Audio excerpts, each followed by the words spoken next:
Hello friends. मैं दीपक नागर। तो आप सब जानते हो कि हम इस चैनल पर बात करते हैं डेली। वो है इकोनॉमिक्स के करंट अफेयर्स के बारे में। तो बच्चों, आज की जो करंट न्यूज है बिल्कुल लेटेस्ट। कल या आज अगर आपने न्यूज में पढ़ा होगा तो ये है कि जो आईएमएफ है ना, आईएमएफ आप सब जानते होंगे, इंटरनेशनल मॉनेटरी फंड होता है। इसने क्या किया, बांग्लादेश को लोन सैंक्शन किया है। बांग्लादेश को कितने का लोन सैंक्शन किया है? बांग्लादेश की हेल्प किया है ये, $4.7 बिलियन इसने सैंक्शन किया है, लोन दिया है। और पाकिस्तान, आपको पता है, इससे पाकिस्तान कितने दिन से आईएमएफ से मांग रहा है पर उसको नहीं मिलता। तो सबसे पहले तो हम जानेंगे कि आईएमएफ होता क्या है और ये लोन क्यों देता है और लोन की क्या जरूरत आ पड़ी। ऐसा जैसे कि पाकिस्तान, बांग्लादेश, श्रीलंका आज की डेट में बहुत बुरी स्थिति में है वहां पर। तो इन देशों को ऐसे क्या जरूरत आ पड़ी कि ये फॉरेन से मतलब आईएमएफ से लोन लेने की तैयार है। तो सबसे पहले तो हम बात करेंगे कि बच्चों, बीओपी होता है, बीओपी बैलेंस ऑफ पेमेंट। क्या नाम होता है? Balance of payment. इसको हम जटिलता में नहीं जाएंगे, इकोनॉमी का वो जटिलता है उस पर नहीं पढ़ेंगे, हम देसी भाषा में समझेंगे बच्चों। ये है कोई भी देश पूरी वर्ल्ड है, और ये है सपोज करो इंडिया। अब दुनिया का कोई भी देश ऐसा है कि आप जो मुझे बता सकते हो कुछ जो सेल्फ डिपेंडेंट हो, आत्मनिर्भर हो, उसको किसी और देश की कोई जरूरत नहीं, कई देश से कोई चीज मंगाने की आवश्यकता नहीं है। इंडिया के मामले में मैं आपको बताऊं तो आप सब जानते हो कि हमारा कच्चा तेल, क्रूड ऑयल, वो हम बड़े लेवल पर कहाँ से मंगाते हैं? सऊदी अरेबिया से मंगाते हैं, संयुक्त अरब अमीरात से मंगाते हैं, रशिया से मंगाते हैं। तो हर देश दुनिया में कुछ ना कुछ इंपोर्ट करता है, और करना पड़ता है, मजबूरी होती है। कुछ गेहूं जैसे कि हम है ना, चावल वगैरह तो एक्सपोर्ट करते हैं, लेकिन जैसे कि खाद्य तेल है, फूड ऑयल है, अपन जैसे कि मलेशिया से इंपोर्ट करते हैं, किसको? पाम ऑयल को। इसके अलावा है ना, दालों का इंपोर्ट बड़ी मात्रा में करते हैं, कई सारे कंज्यूमर गुड्स का हम करते हैं, कैपिटल गुड्स का इंपोर्ट करते हैं। तो दुनिया का हर देश इंपोर्ट करता है। अब मान लो सपोज करो ये कोई देश है, यहाँ से हमको क्या चाहिए? क्रूड ऑयल मंगाना है, कच्चा तेल मंगाना है सऊदी अरब से। तो दुनिया का आप सब जानते हो जो दुनिया की इंटरनेशनल रिजर्व करेंसी कौन सी है? वो है डॉलर। तो हमारे पास जब डॉलर होगा तभी तो हम पेमेंट करेंगे ना, कच्चा तेल कैसे मंगाएंगे? ठीक है। और ये बात समझ में आ गई कि डॉलर कितना जरूरी है। जब तक हमारे पास पैसा नहीं होगा, डॉलर नहीं होगा, तब तक हम, वो सऊदी अरेबिया क्या करेगा? रुपये लेगा नहीं। तो इसके लिए क्या चाहिए? डॉलर, डॉलर चाहिए। अब डॉलर हमको अगर पेमेंट करना है तो कमाना पड़ेगा। जाहिर सी बात है, इंडिया की करेंसी तो क्या, रुपी है।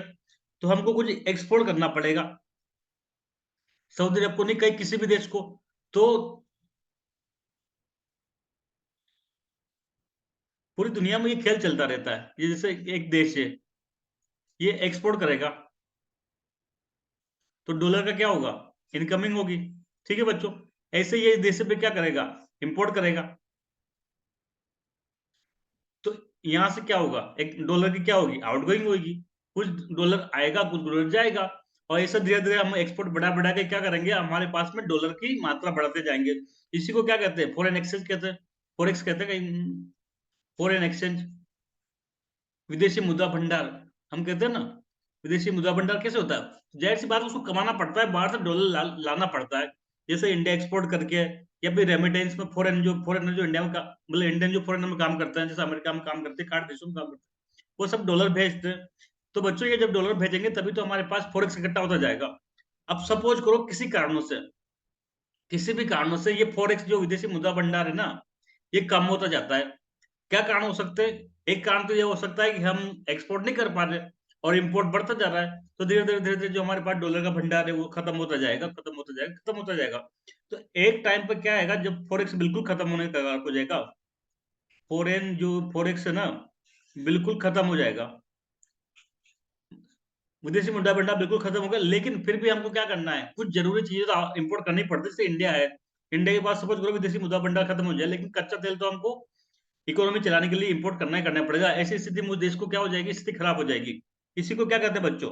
बीओपी क्राइसिस कहते हैं, बैलेंस ऑफ पेमेंट क्राइसिस का सीधा सा मतलब है, जब देश में विदेशी मुद्रा भंडार खत्म हो जाता है और हमको इंपोर्ट करने के लिए पैसे नहीं होते, तो ऐसी स्थिति को क्या कहते हैं बच्चों? बैलेंस ऑफ पेमेंट क्राइसिस कहते हैं। इंडिया भी इसको सफर कर चुका है। कब किया था बताओ? आप में से कोई मुझे बताए। तो 1991 में क्या हुआ था? हम भी इसको बीओपी क्राइसिस को फेस कर चुके हैं। तब हमारे पास क्या होता? केवल 14 डे का इंपोर्ट का, 14 दिन तक ही हम आयात करने लायक विदेशी मुद्रा भंडार बचा था। विदेशी मुद्रा भंडार पूरा खत्म हो गया था। फिर उसके बाद कौन आया? उसके बाद हीरो बन के कौन आए थे? डॉक्टर मनमोहन सिंह साहब आए थे, और इन्होंने एलपीजी रिफॉर्म कराए।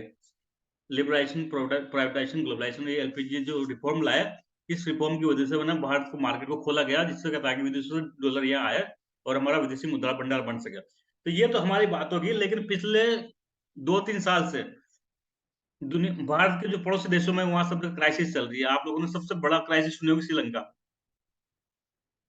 श्रीलंका का सुना होगा। श्रीलंका में क्या होता है, विदेशी मुद्रा भंडार बिल्कुल खत्म हो गया। क्यों हुआ? श्रीलंका में काफ़ी मात्रा में पर्यटक आते हैं, लेकिन कोरोना काल के चक्कर में 2 साल तक पर्यटक नहीं आए वहाँ पे। तो पर्यटक जब आए नहीं, टूरिस्ट नहीं आए, तो वो अपने साथ डॉलर भी लेके नहीं आए। तो ऐसी स्थिति में क्या होगा, श्रीलंका की स्थिति बहुत खराब हो गई, खर्चा बहुत किया।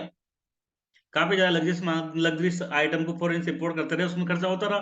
तो यहाँ क्या हो गया था, बीओपी क्राइसिस हो गया था। आप लोगों ने देखा होगा, वहाँ की श्रीलंका की जनता ने धावा बोल दिया था कहाँ पे? राष्ट्रपति भवन पे। वो जो वहाँ के राष्ट्रपति कौन थे? गोटाबया। गोटाबया को भागना पड़ा रातों-रात वहाँ से।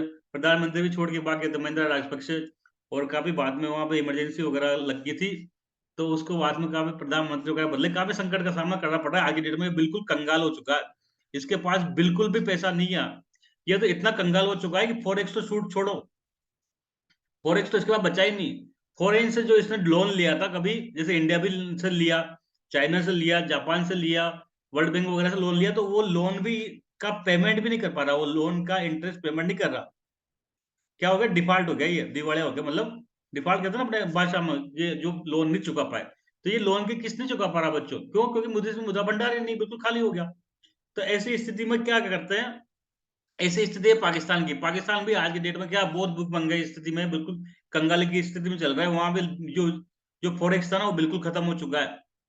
फॉरेक्स खत्म को मोहल्ले का सोच रहा, हम फॉरेन से कुछ भी इम्पोर्ट नहीं कर सकते। जब हम फॉरेन से इम्पोर्ट नहीं कर पाएँगे, तो महँगाई वगैरह क्या बढ़ जाएगी? बहुत बढ़ जाएगी। और रुपया वगैरह भी जो इनकी करेंसी होगी, वो भी डाउन हो जाएगी, क्योंकि जब डॉलर ही नहीं है, तो इस रुपए की क्या वैल्यू है? तो इन्फ्लेशन यहाँ बहुत बढ़ गई। जो रूपी है वहाँ का, पाकिस्तानी रूपी, वो बहुत ज़्यादा गिर गया। लगभग $1 आज की डेट में ₹250 के आस-पास चल रहा है। तो पाकिस्तान की भी बहुत स्थिति खराब है। इसी क्रम में बांग्लादेश, हमारा पड़ोसी एक और, ये भी स्थिति बहुत खराब है। क्योंकि बांग्लादेश का नेचर समझो बच्चों, बांग्लादेश की जो इकोनॉमी है ना, बेसिकली इसको एक गलत तरीका सेट कर रखा है वहाँ के लोगों ने। इकोनॉमी का सीधा सिद्धांत कहता है कि जब एक्सपोर्ट करते हैं, तो एक चीज़ पर निर्भर नहीं होना चाहिए। वही बात जैसे निवेश की, इन्वेस्टमेंट अगर आप कहीं निवेश कर रहे हो, पैसे का आपके पास 10 लाख रुपए है और आप निवेश कर रहे हो, तो ये नहीं सारा एक बैंक में जाके 10 लाख रुपए जमा कर दिए। वो बैंक दिवालिया हो गया, तो आप भी दिवालिया हो जाओगे। तो इन्वेस्टमेंट हमेशा उसको डाइवर्सिफ़ाई करना चाहिए। कुछ पैसा बैंक में जमा कर दिया, कुछ शेयर मार्केट में शेयर खरीद लिया, कुछ म्यूचुअल फंड खरीद लिया, कुछ और क्या करते हैं, कुछ मात्रा में गोल्ड खरीद लिया, कुछ मात्रा में पोस्ट ऑफिस में जमा कर दिया, कुछ मात्रा में गवर्नमेंट सिक्योरिटी उसमें खरीद परचेज़ कर लिया। तो जो इन्वेस्टमेंट हमेशा वो डाइवर्सिफ़ाई होता है, कभी भी उसको नहीं होता। लेकिन यहाँ बांग्लादेश की जो इकोनॉमी है ना बच्चों, वो एक्सपोर्ट में बहुत हेवीली डिपेंडेंट है, किस पर? टेक्सटाइल पर। जो जितना भी यहाँ का लगभग एक अनुमान के अनुसार जितना भी यहाँ का एक्सपोर्ट होता है, उसमें 40 से 50% केवल टेक्सटाइल कपड़ों का से निर्यात से ये पैसे कमाते हैं। टेक्सटाइल का एक्सपोर्ट करके उससे डॉलर कमाते हैं। तो इतनी ज़्यादा हेवी डिपेंडेंसी किस पे है? टेक्सटाइल पे है। अब बीच में क्या हुआ, टेक्सटाइल क्षेत्र कमज़ोर पड़ गया यहाँ का। कई देशों से कॉम्पिटिशन मिला, इंडिया से, उसमें वियतनाम से, इनसे जब कॉम्पिटिशन मिला, तो इसका जो है ना टेक्सटाइल का एक्सपोर्ट घट गया।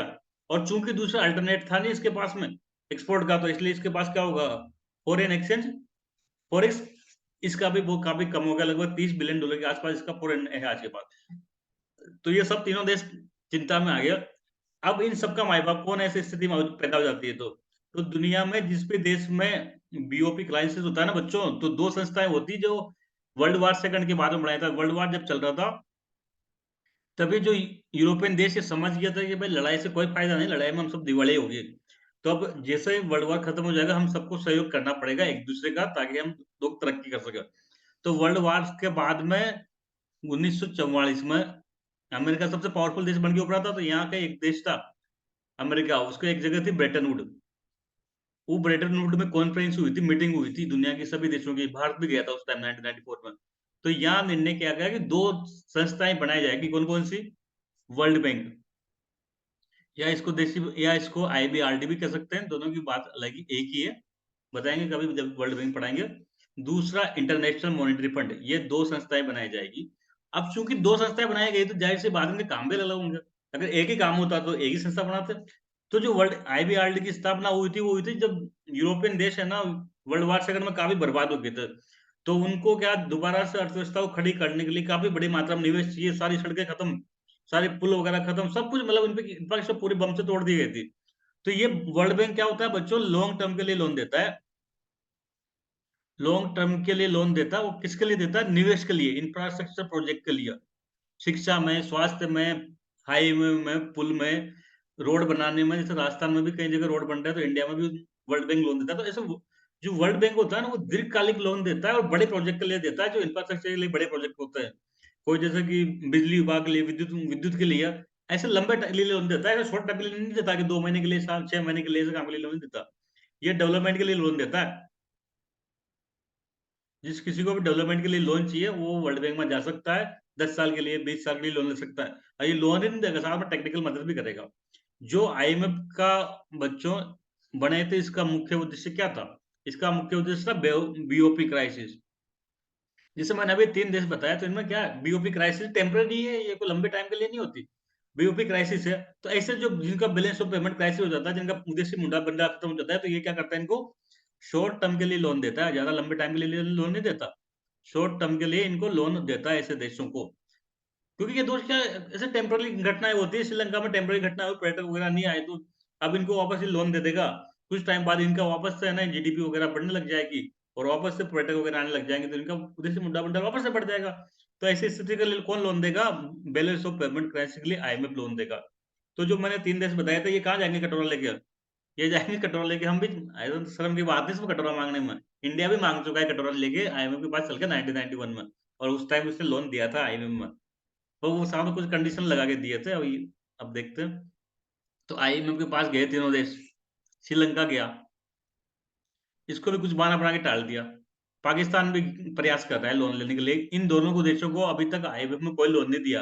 लेकिन बच्चों, कल की खबर है बांग्लादेश को, जो बांग्लादेश है हमारा पड़ोसी, इसको कितना लोन देने का इन्होंने घोषणा कर दी, 4.79 4.7 बिलियन डॉलर, लगभग $5 बिलियन के आसपास इन्होंने, आईएमएफ ने घोषणा करी कि हम बांग्लादेश को लोन देंगे।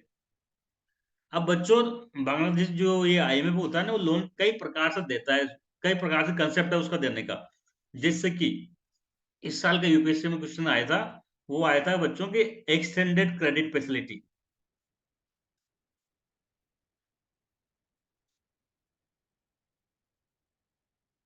अथवा एक्सटेंडेड फंड फैसिलिटी। इस नाम से कौन लोन देता है? तो इस नाम से लोन आईएमएफ ही देता है, ई एफ एफ। इस नाम से लोन कौन देता है? ये आईएमएफ का सबसे परंपरागत तरीका है लोन देने का। ज्यादातर जितना भी, जैसे लोन कई प्रकार के होते, नहीं होता कि अपन भी बैंक में जाते हैं, रिटेल लोन, गोल्ड लोन, ये लोन, वो लोन, तो ऐसे ही बांग्लादेश का जो आईएमएफ का है, कई प्रकार के लोन होते हैं। जिस देश को जैसी स्थिति होती है, वो उसे ले लेता है। तो बच्चों, सबसे कॉमन पैटर्न क्या है? यही है, EFF। इसी के आधार पर आईएमएफ लोन देता है। जो जो ये $4.7 बिलियन गया, उसमें से $3.3 बिलियन किसके तहत दिया गया है? एक्सटेंडेड फंड फैसिलिटी के तहत दिया गया है। एग्जाम में आपसे पूछा जा सकता है कि एक्सटेंडेड फंड फैसिलिटी का संबंध कौन सी संस्था से है, तो वर्ल्ड बैंक, आईएमएफ या एडीबी वगैरह, इसका ऑप्शन हो सकता है। तो बच्चों, आईएमएफ से है।